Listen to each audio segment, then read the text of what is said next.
Calcule a área total de um prisma reto, cuja base é um triângulo retângulo de lados medindo 3 centímetros, 4 centímetros, 5 centímetros e cuja altura mede 8 centímetros.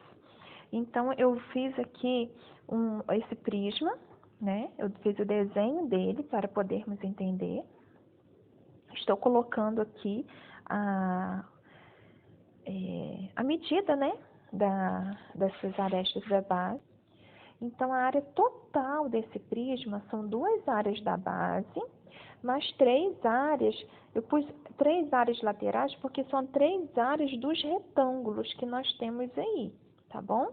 Que são 3 áreas diferentes, mas você pode estar colocando, assim, 2 áreas da base, mais a área lateral, também está correto, ok? Então, vamos lá. Um retângulo que tem uma base 3, uma altura 8. Eu tenho um retângulo que tem uma base 4 e uma altura 8. E eu tenho um retângulo que tem uma base 5 e uma altura 8. Então, são esses 3 retângulos aí que nós iremos calcular a área lateral, ok? Agora, a área da base é a área do triângulo, que é base vezes altura, dividido por 2. Então, eu tenho aí 4 vezes 3, dividido por 2,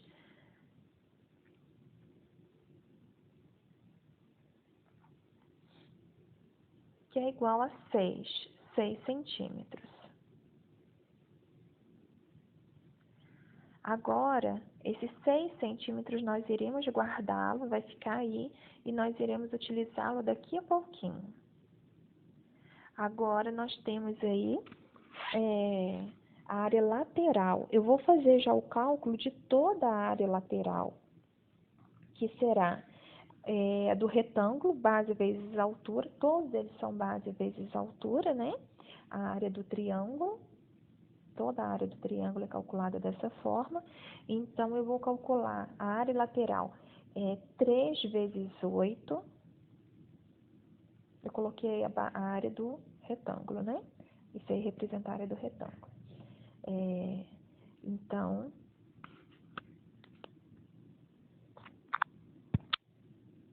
são 3 vezes 8, mais 4 vezes 8, mais 5 vezes 8. Dessa forma, teremos 3 vezes 8, 24, 4 vezes 8, 32, 5 vezes 8, 40.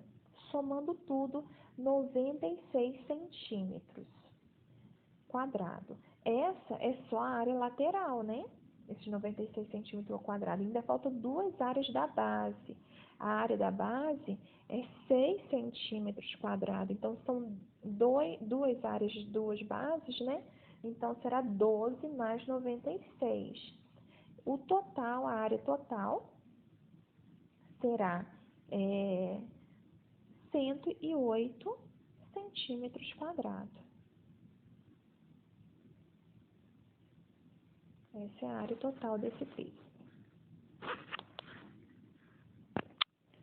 Na questão 2, nós temos um paralelepípedo reto, retângulo, cuja altura é 8 centímetros e tem por base um quadrado de área medindo 36 centímetros quadrados.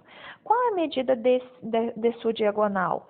Então, eu fiz o desenho aqui, né, desse paralelepípedo retângulo.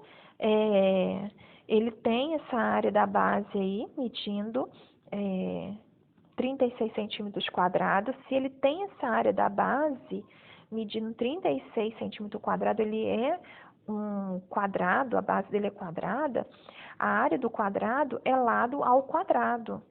Então, se o lado ao quadrado é 36, então,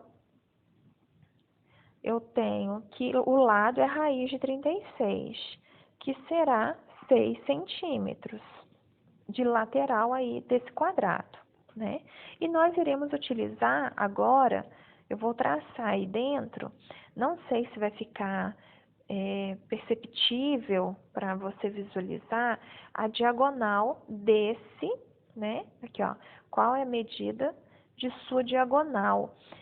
A diagonal é do cubo, não do paralelepípedo, não da face, não, tá? Então, essa é a diagonal maior. E nós iremos calcular através daquela fórmula que eu passei na videoaula, que o D maiúsculo é igual a raiz de A ao quadrado mais B ao quadrado mais C ao quadrado. Então, substituindo cada item aí, nós temos 6 ao quadrado mais 6 ao quadrado mais 8 ao quadrado, que será 36 mais 36 mais 64.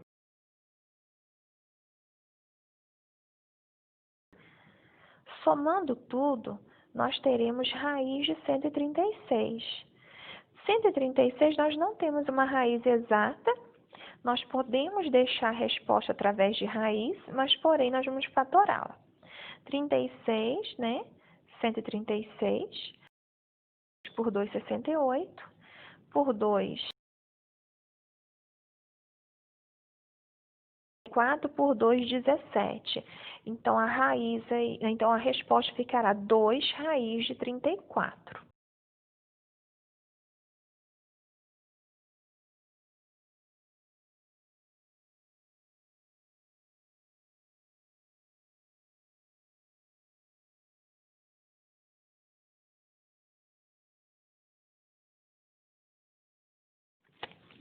Na questão 3, fala da alimentação de gado de corte, o processo de cortar a forragem e colocá-la no solo, compactá-la, processá-la com uma vedação, denomina-se selagem. O cílio mais comum são os horizontais, cuja forma é de um prisma reto trapezodal, conforme ilustrado.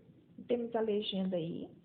Considere um cílio de 2 metros de altura, de 6 de largura de topo, 20 metros de comprimento. Para cada metro de altura do silo, a largura do topo tem 0,5 metros a mais do que a largura do fundo.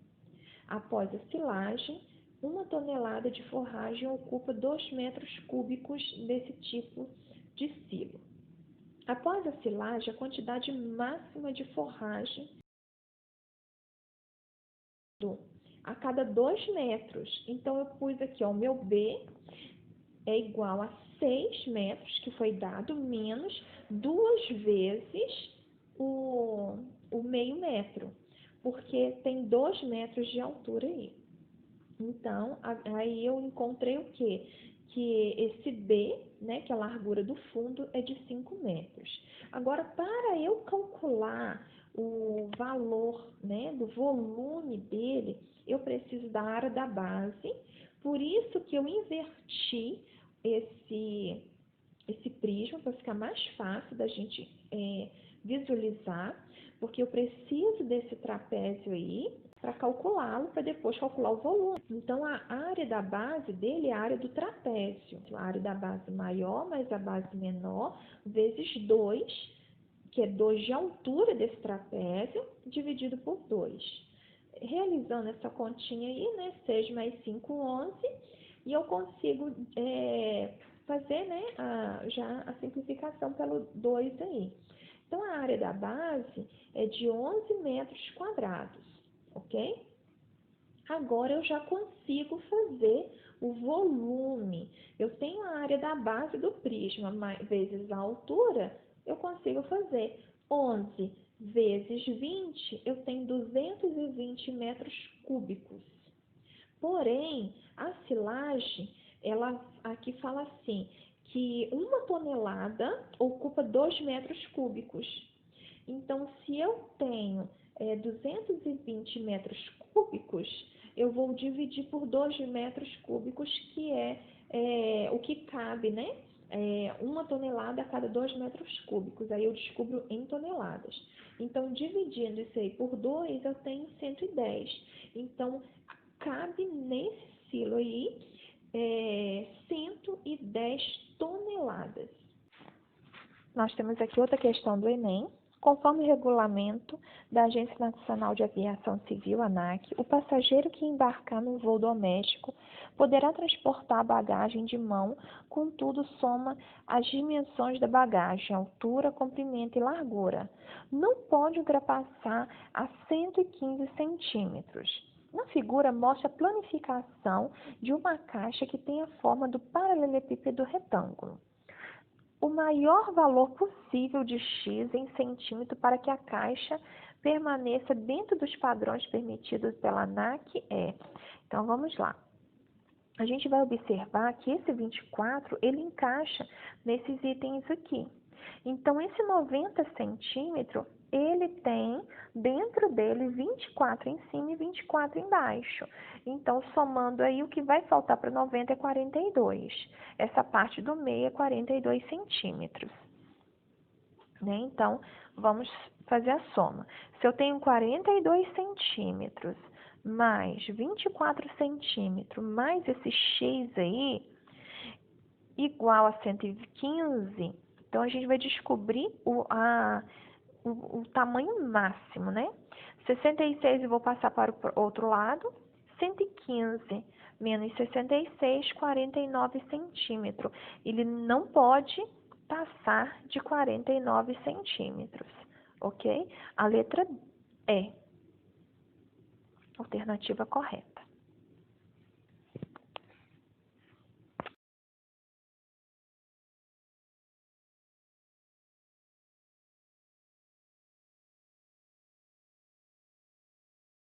A questão 5 diz assim, também é do Enem. Um fazendeiro tem um depósito para armazenar leite, formando duas partes cúbicas, que se comunicam, como indica a figura. A aresta da parte cúbica de baixo tem medida igual ao dobro da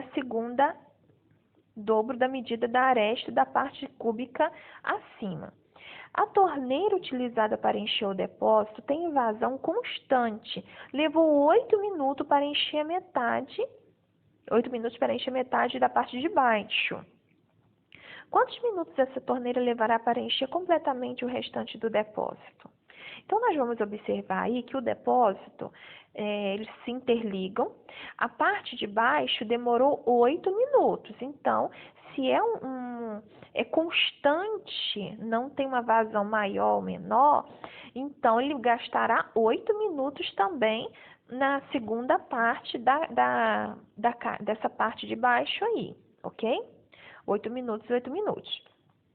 Então, para isso, nós vamos colocar, né, que essa caixa de baixo, esse depósito de baixo, ele equivale a 2x. Vamos imaginar que ele vale 2x da aresta dele e o de cima vale x. Então, dessa forma, eu teria o quê? O volume de 2x ao cubo seria 8x ao cubo. Então, o volume dessa caixa de baixo, desse depósito de baixo, seria 8x ao cubo, né? A metade de 8x ao cubo seria 4x ao cubo, que é essa parte que foi cheia em 8 minutos. Agora, se eu olhar esse depósito acima, como que eu calcularia a área dele? X ao cubo. Se eu analisar 4x ao cubo para chegar em x ao cubo, que tipo de operação poderia estar fazendo entre eles? Uma divisão por 4. Se eu dividir 4x ao cubo por 4, eu chego em x ao cubo. Então, se eu dividir o 4x ao cubo por 4 e eu dividir o 8 minutos também, eu chegarei a 2 minutos.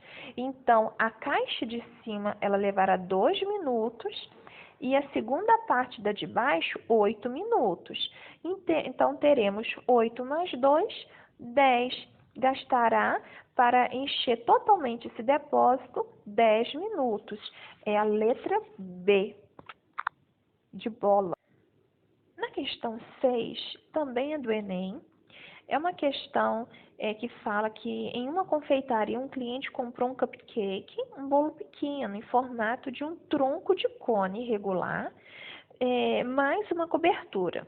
Geralmente é composta por um creme, semelhante ao apresentado na figura.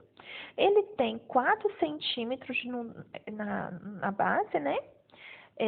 4 na altura e 7 centímetros no topo dele.